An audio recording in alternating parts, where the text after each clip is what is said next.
hope you enjoy listening to this weekly podcast from Lifeline Church. You can find out more and discover our other podcasts by searching for Lifeline Church, visiting lifelinechurch.co.uk, or by taking a look at our YouTube channel, Lifeline Church Dagenham. In January, we had the Leaders' Weekend, and the message that was on my mind was the idea that we are standing at the precipice, on the verge of, like on the peak and a valley down below, and there is space and there is battle in the land. And my sense is Jesus is about to lead us down if we choose to, and we can either go forward with him or we can roll back into comfort or whatever pursuit that we might be choosing. So what does it take to follow the commander-in-chief into battle? Because there is an enemy at play who wants to discourage and distract you from completing the task or competing. He wants to stop you from charging, or in the case of Nehemiah, from building. So what we need is a love for the king and his kingdom. We need to remember that he fights for us, and that because he's got our back, which means we can be single-minded in pursuit of what he's got for us. And so we are on that verge, kind of lined up at the top of that ridge.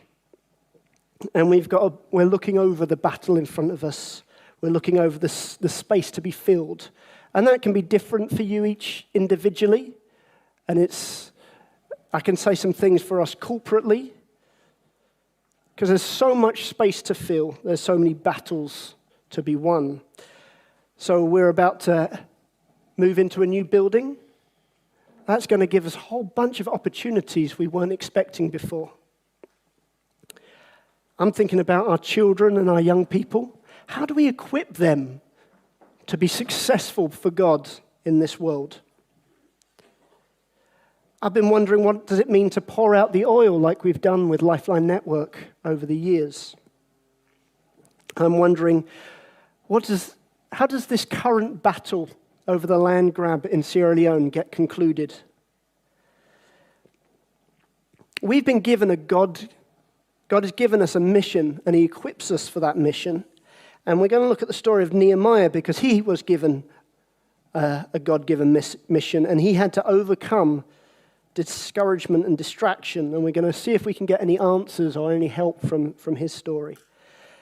So how do we get to Nehemiah? So big picture here. So God creates humanity right in the beginning of Genesis. His design was that humans would be in unity with him, fill the earth with his glory. Man rebels against that, decides to promote themselves and look out for their own interests. So then God chooses one man, Abraham, and his lineage, which will become the nation of Israel. And his intention is through that one family, that one nation, God is modeling how he wants to relate to humanity.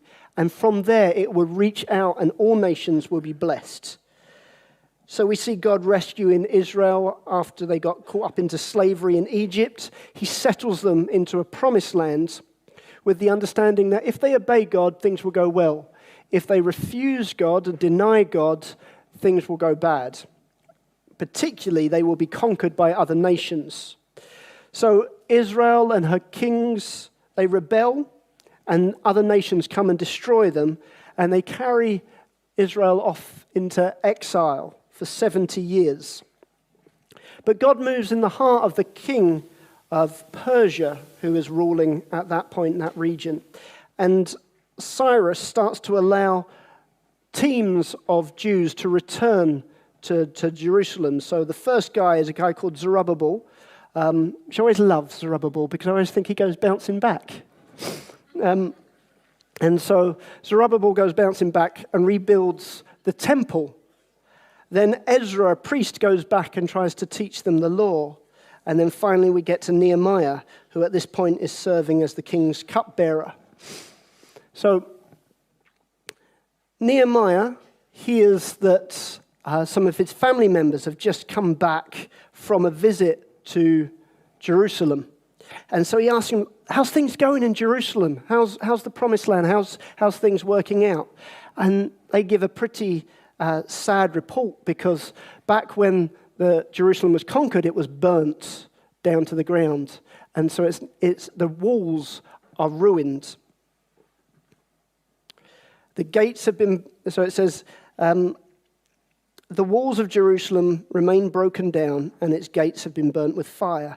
So why are walls important? Well, they're there for security and protection. In the previous house I lived in, there was a storm and it blew down the back fence. And I was trying to contact the council, because it was a council fence, to replace it.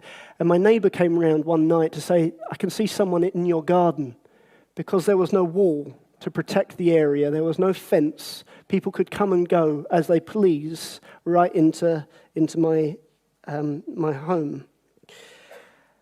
And so that whole idea of protection of borders, I mean, it's a big political issue across the world at the moment.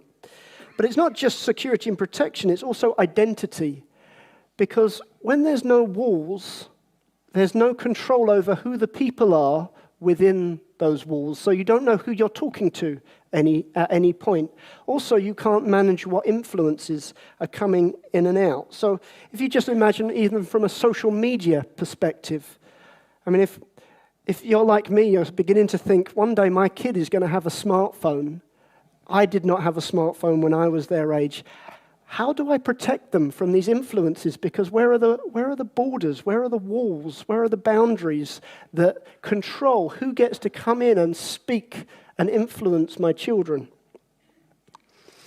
You also find sometimes you find remote villages, and you discover they've managed to keep their separate identity for years, because they're right at the top of a mountain, or they're behind a river, or the other side of a desert, and they're actually protected from other influences coming in, and so they keep a very strong identity.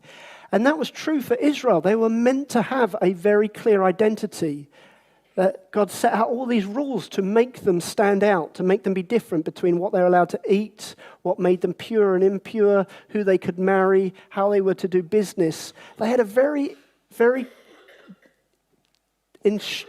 strong instruction of how they should live, because God wanted them to stand out so that they could then be the channel through which God blesses all nations. Nehemiah hears this report and he is greatly distressed. He weeps, he mourns, he fasts, and he prays. And he recalls to God the promises that God made to Moses. Because back in Deuteronomy, God says to Moses, if you return to me and obey my commands, and even if your exile people are at the furthest horizon, I will gather them. And so he says, give me favor with the king when I'm serving him his cups, because I want to see your people restored. So he recognized it was God putting this desire in his mind. It wasn't just an idea that he came up with. And so Nehemiah is serving drinks to the king, and the king notices that he's sad. Now, this was a bit of a dangerous thing to do, because you weren't meant to have emotion, when serving the king. And so gives him the opportunity to request permission to rebuild the walls. He asks for resource in terms of wood, and he asks for a letter of authority to go and do that. Then the king grants that, and so he makes his journey from Susa, the capital, back to Jerusalem. But people around about hear he's coming, and they are pretty distressed and angry that someone has come, and it says, someone has come to promote the welfare of the Israelites. That's what they didn't want. And so Nehemiah secretly at night does a tour of the walls of Jerusalem to see what state it's in. The next day, he convinces the people, hey, we're going to rebuild these walls together. He gets everyone involved. And they suddenly all become builders. You'll see what jobs they did before. didn't really lean them to being builders, but everyone was called, all hands on deck. And he faced opposition from outside, but also from within during this time. And then once the walls were finally built, Ezra came back and they taught the people the law of, now that we've got these walls secure, we can work on our identity and who we're called to be. So we're going to zoom in today into chapter 4 and chapter 6 because we particularly see the opposition that Nehemiah faced during that time, but yet was able to complete the task that God had given him. In the same way, we need to be able to complete the task that God has given us. And so the enemy's main strategy was discouragement and distraction. So if you think when we've spoken about prayer recently, I've talked about there is a spiritual dimension here. There is an enemy that is seeking to block God's plan to fill the earth with his glory. And he wants to bring destruction. He wants to neutralise us. He wants to take us out of the fight. And one of the methods is to delude us into thinking we're not even in a battle to begin with. If we don't realise we're in a battle, his job's done, really. But discouragement and distraction, the Bible's kind of predicting that we're going to face this. This is why there's so many times we're encouraged to take a single-minded position. 3 times it uses this phrase, do not turn from it to the right or the left. Don't get distracted. Don't go this way. Don't go that way. In Isaiah, it uses the phrase, I have set my face like flint. Flint would have been one of the hardest stones then, to set your face like flint. And that same sentiment is echoed when Jesus decides to go to Jerusalem towards his death. He sets his face towards Jerusalem. We're told to be steadfast and immovable. 2 or 3 times it talks about do not grow weary in well-doing. Don't give up doing good. Don't become discouraged. Paul, writing to Timothy, says, I have fought the good fight. I have finished the race. I have kept the faith. He was single-minded in what he did. In Hebrews, it tells us, let us run with endurance the race set before us. And Paul, writing to the Ephesians, says, withstand in the evil day, and having done all, to stand firm. That scripture is talking about the armor of God that God gives us so that we can withstand. Because the goal is to be found standing at the end of this, because that's what glorifies God. So, there is a call to be steadfast. There is a call to take these positions. And I think I might have talked about this in the Faith series. There's a movie called Devil's Advocate, where Keanu Reeves is this hotshot young defense lawyer, and he gets this job working for this law firm, and he discovers by the end of the movie that the owner of the firm, Al Pacino, is actually the devil. He's actually become the devil's advocate. And Keanu Reeves' character is seduced by sex and money and power. And then right towards the end of the movie, spoiler alert, sorry, he has a sudden moral reaction. And rather than defending this murderer that was about to get off with it, he throws the case. And so he's expecting to be disbarred. You can't do that as a lawyer. And so it looks like he's won the day. The devil doesn't care how he catches you. He doesn't care which vice you fall for. He just wants to get you out of the game. And for some of us, that might be following a career. For others, it might be needing approval from people around you. For some, it might be politics. For others, it might be needing more money. Whatever he uses to draw you to the right or to the left, it doesn't matter. As long as he's got you, that's what he's looking for.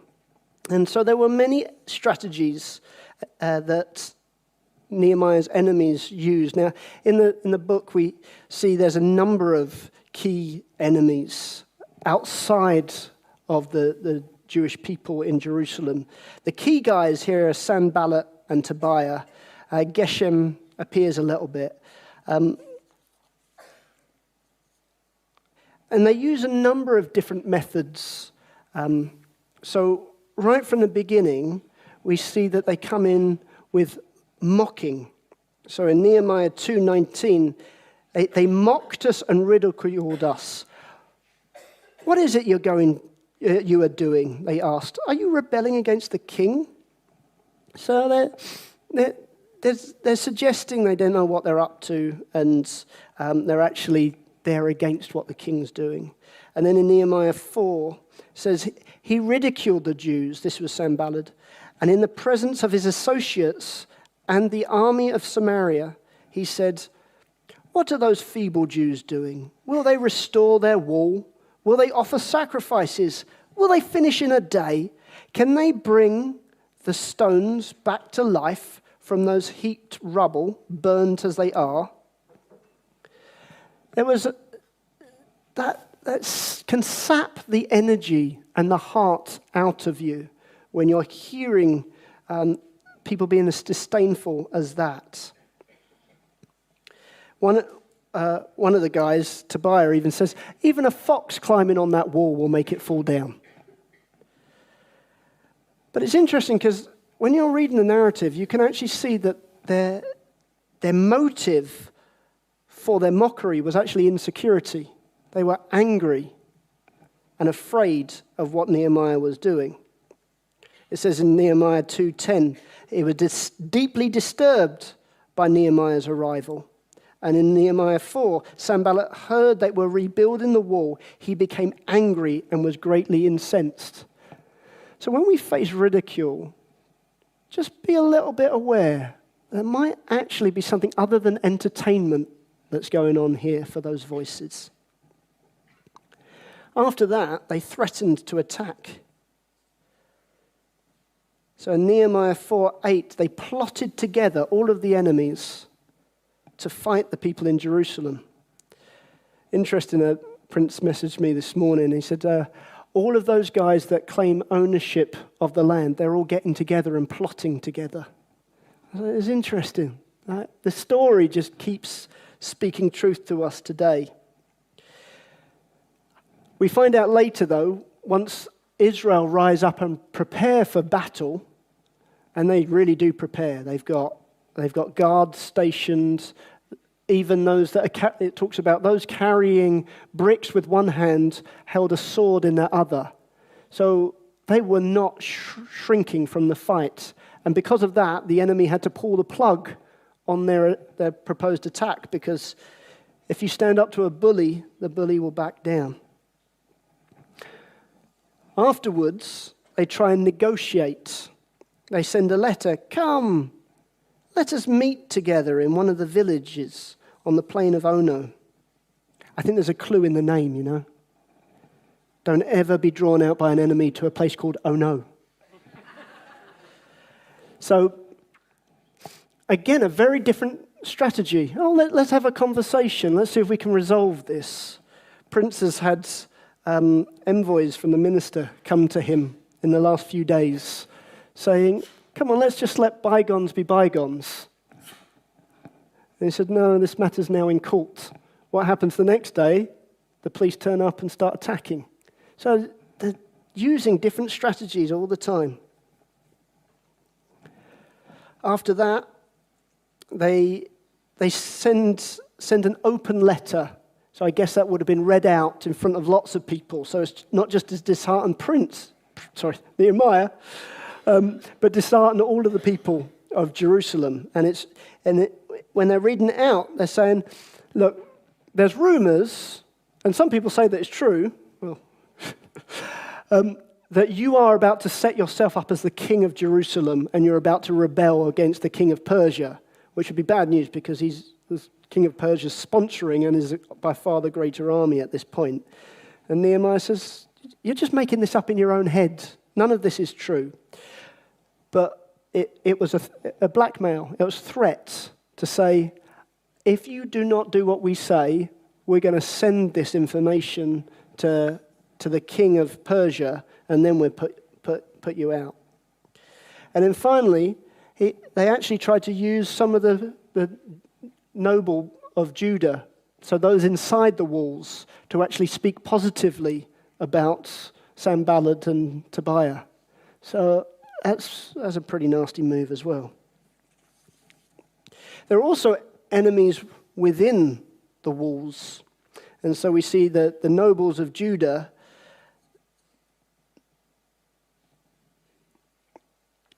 we see their behavior throughout was pretty rough. And at times Nehemiah had to confront them on how they were dealing. But we see that they refuse to get involved in helping.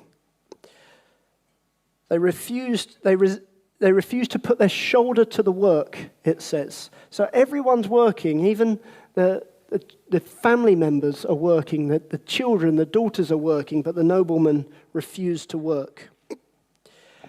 And right at the end of chapter 6, we see that they are colluding with Tobiah. They're trying to give good reports of Tobiah to Nehemiah, as if Nehemiah hasn't cottoned on to what Tobiah's like. And then anything that he says back to the nobles, they are sending over to Tobiah.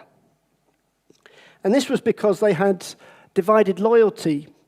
They had given their daughters in marriage to Tobiah's family.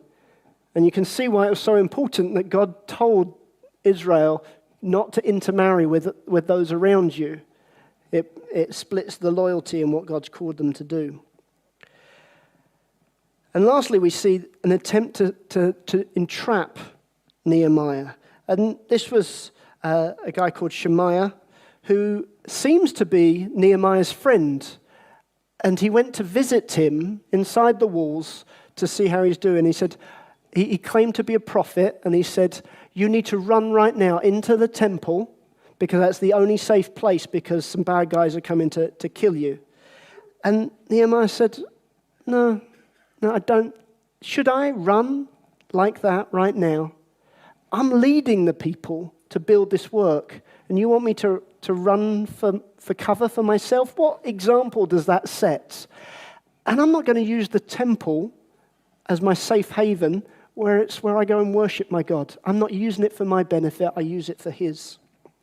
And so that was some of the things that he faced inside. But we begin to see how this discouragement is just coming constantly at Nehemiah. And in just 3 verses in Nehemiah 10 to 12, we get this 3-hit combo of discouragement. So first, we get the people of Judah, the Jews, coming to him.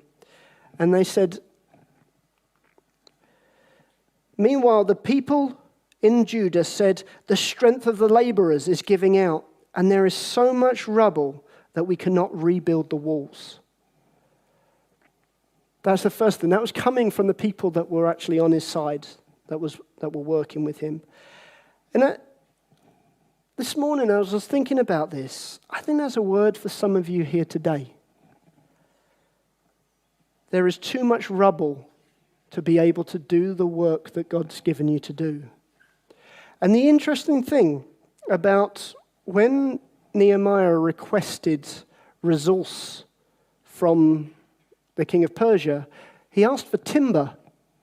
He didn't ask for bricks, because the plan was always to rebuild the wall out of the rubble, out of the burnt stones that lay on the floor. And sometimes we think, once all of this mess has been removed, then I can get on with what God's given me to do. But isn't it just in the nature for God to say, I'm going to use the very mess in your life to be the things that I'm going to rebuild with? And I think there's some of you today that have said that, if I can just sort out this, then I'll be available for you, God. And God's saying, give me those things that you've got. Look what I can do with them. I will rebuild my walls with your brokenness, with your defeats, with the things that you look at and you think could never be used. I thought about that.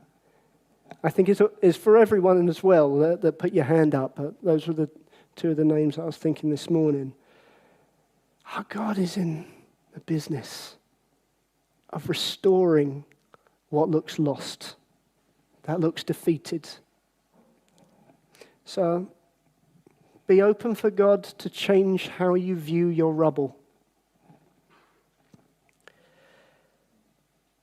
The next thing we hear in verse 11 of chapter 4, also our enemies said, before you know it or see us, we will be right there among you and we will kill them and put an end to the work.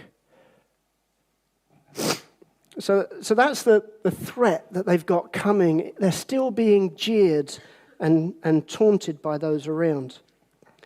And then you've got the Jews who live near them. So I imagine these are the guys that live outside the walls that didn't want to come and be part of it, but still have an association.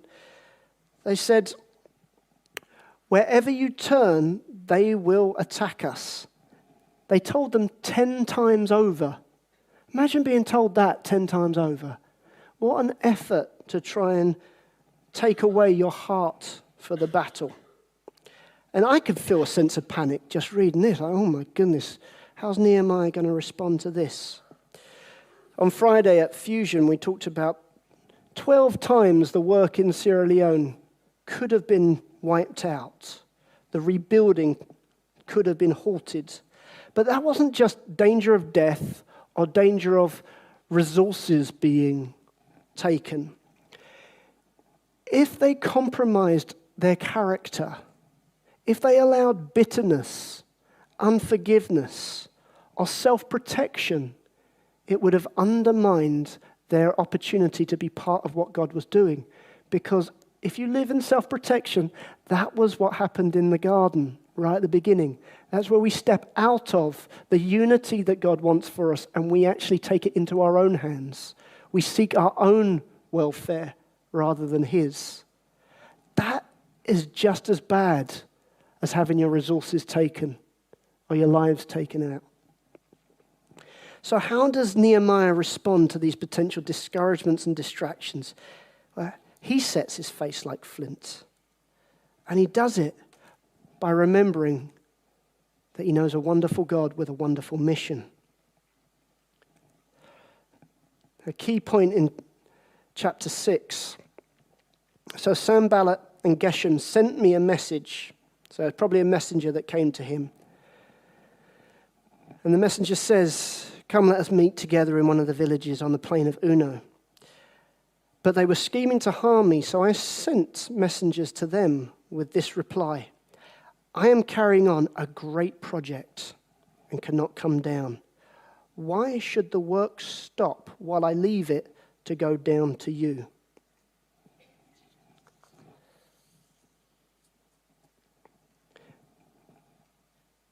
What made Nehemiah's project so great? It was because who had commissioned it? Who had commissioned it? And the difference that it was going to make. Nehemiah, by God's revelation, had seen a wonderful God. I've been thinking a lot about Isaiah 6:5.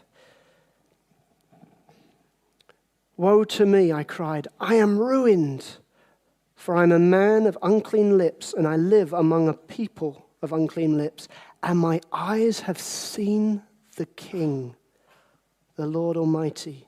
I am ruined is also translated, I am undone, I have been unwound. In His presence, I can't hold myself together. I can't put up a good show.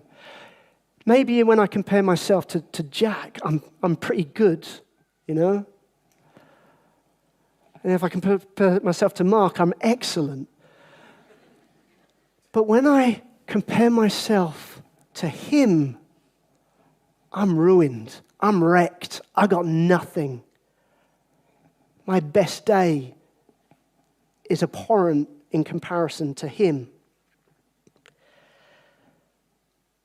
When I come into his presence, when I see him for who he is, his magnificence, I'm broken, I'm shattered.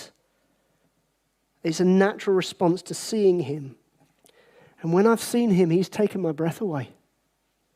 He's left me changed.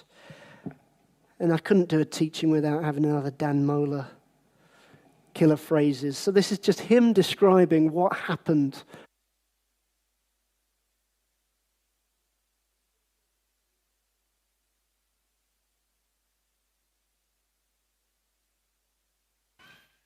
All of a sudden, nothing else matters. I'm a son in my heart. There's nobody on the planet that can change that. You can't criticize me right enough. You can't say enough about what I'm saying to change what I live and experience every day. You can't keep me from his presence. You can't keep me from hearing his voice. You can't keep me from being in a secret place with him. Like, what are you going to do now that I know him? Try to talk me out of him. Try to tell me why I'm not accurate. I've been with him. I know he loves me. It's not arrogant, it's confident.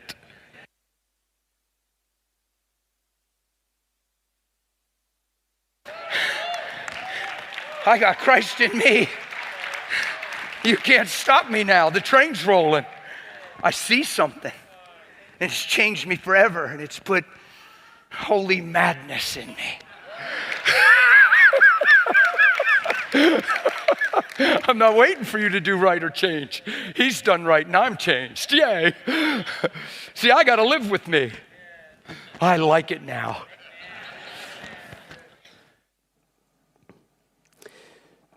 I like it now.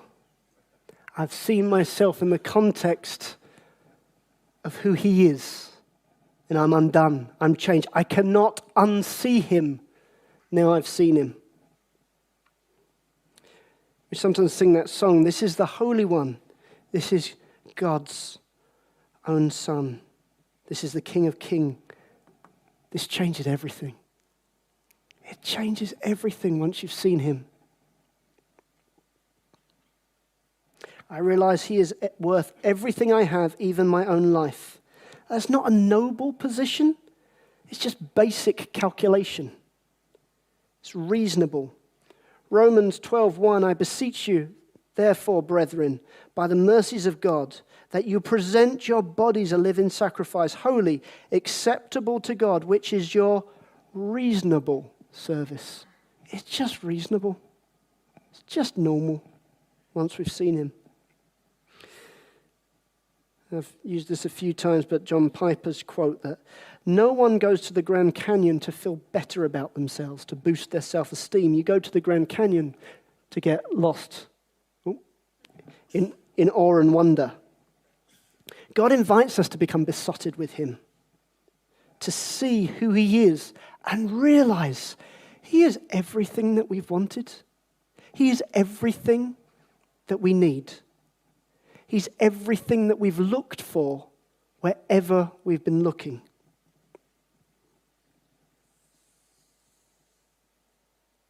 The more we look at him, the more we reflect him. The more we become like him. And not only that, he gives us a role to play in his wonderful mission of bringing heaven to earth. For Nehemiah, it was rebuilding a wall. It was removing the shame of Israel. It was getting them back on track to fulfill their God-given purpose, to be set apart so that God could use them as a beacon and a channel to get his wonder of heaven onto earth. I want to take that position of the Lord has done this and it's marvelous in our eyes. God's up to something. I just want to be involved. I just want to play my part. What he is doing is more important than anything I could think up. My God is loving this world back to health. He is talking his children down off the ledge. He is restoring what has been stolen. He's inviting us into relationship with the God of the universe and loving us back into our true identity. What else would you rather be doing? Entertaining yourself? Furthering your career? This stuff is hay and stubble and it won't survive the fire. I want to be part of something that has eternal significance. I don't want to waste this life. Nehemiah also had to wonder, what the heck could the enemy offer? What, you're going to stop threatening and attacking us? It hasn't caused us to skip a beat. There's no interest in negotiating with the enemy because God's enabled them to do it even with the enemy against them. They couldn't stop him because when God says yes, nobody can say no. But can you imagine the distraction and the temptation? It's like, oh, right, okay, well, now they're trying to negotiate. We probably should negotiate and just get a lasting peace. Let's just get something in writing. When those community members turned up in front of Prince, let's negotiate. Oh, okay. If we get an agreement, then what? We don't have to rely on God anymore. We can trust our bank balance. We've got enough money in the bank. Oh, we've got these people on side. So now we're powerful because we've got people that support us. No, there's a God at work here. I don't want to get to rely on anything other than him because everything else is sinking sand. Nehemiah didn't need to negotiate because he knew that God had his back. And we see this. We have a God who knows my needs. Your Father knows what you need before you ask him. Not only does he know my needs, he cares about them.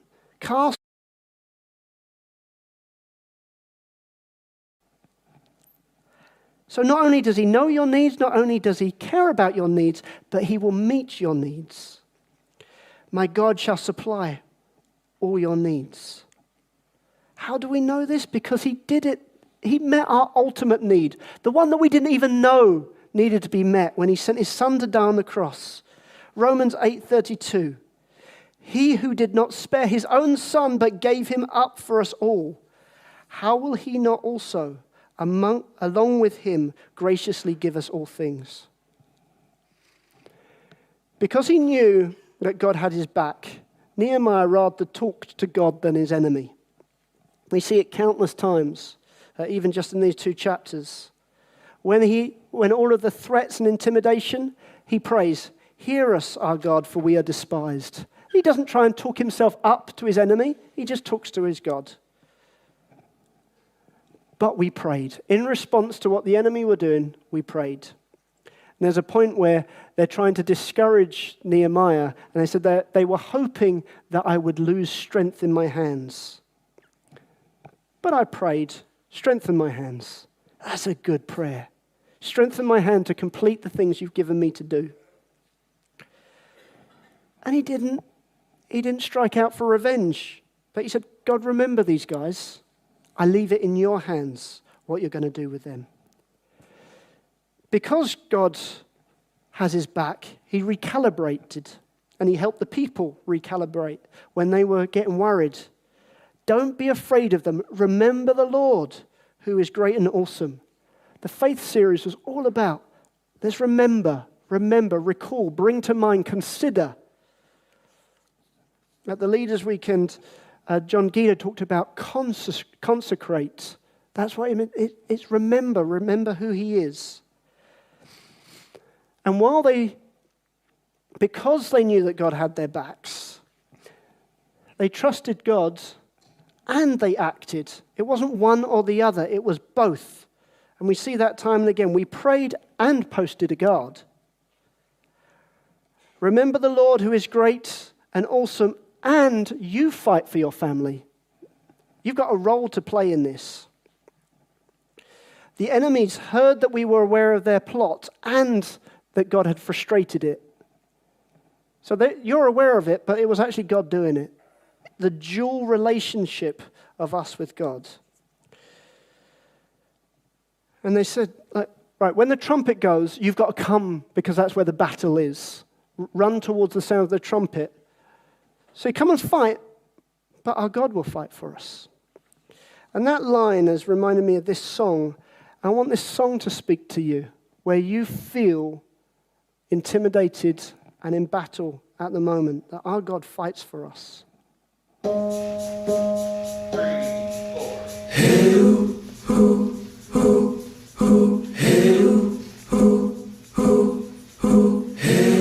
I was just a shepherd boy, without a shield, without a sword, fed up with the giant's voice, screaming curses to the Lord.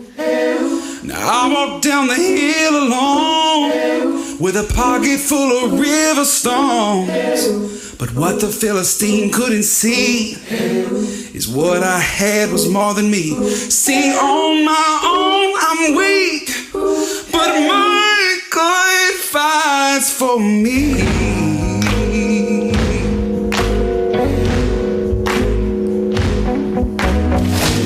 Well, I was servant to the king, interpreting his crazy dreams. I won't worship mortal men, so they threw me in the lion's den. Vicious teeth were all I saw, till something came and shut their jaws. You couldn't find a scratch on me. In fact, that night I fell asleep. When morning came, it shocked them all, 'cause my God fights for me. Oh yes, he does.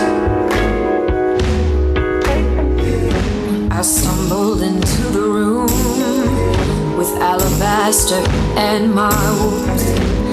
I could feel their judging eyes as I knelt before the Christ. I poured my oil upon his feet. I didn't care who saw me weep. I gave him all I had that day, and he should have sent me on my way. But instead he lifted up my head, 'cause my God fights for me.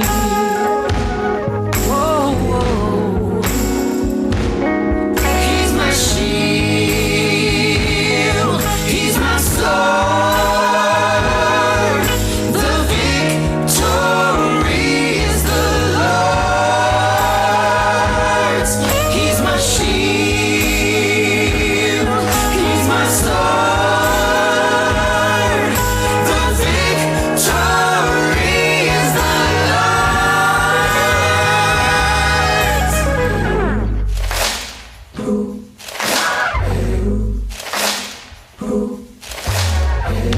So what's your story here today? What's the giant in your way? Are you trapped and can't get out? Or are you staring down a lion's mouth? Can you stand before the Lord? Or do you need to hit the floor? It don't matter what you've done, 'cause the battle is already won. So lift your voice with me and say that my God fights for me. Oh yeah. So lift your voice in victory, 'cause my God fights for me.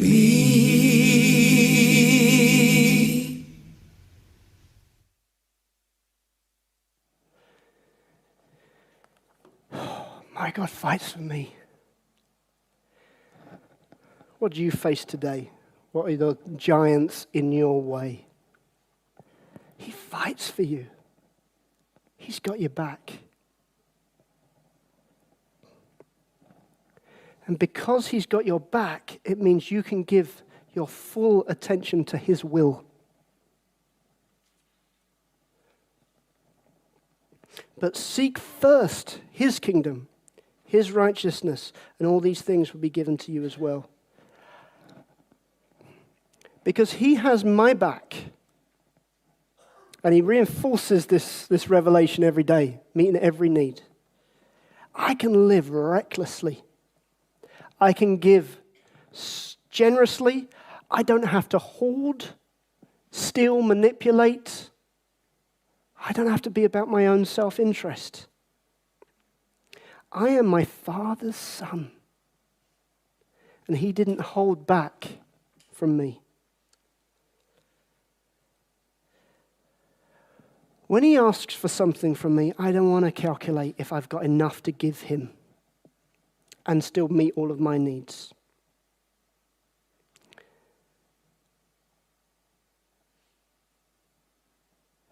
I want to give him what he demands, not what I can afford.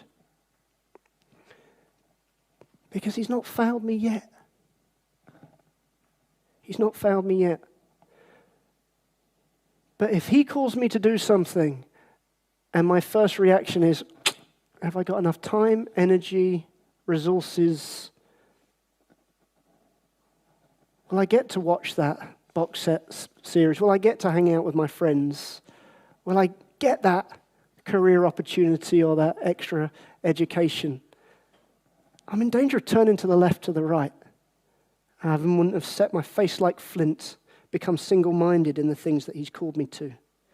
I can pour out myself for the kingdom of God, knowing that he ain't going to leave me shortchanged. That's not in his nature. That's not in his history. So today, as our commander-in-chief is leading the charge down into the enemy camp, calling us to fill the space, let not the question to be if I'm going to go.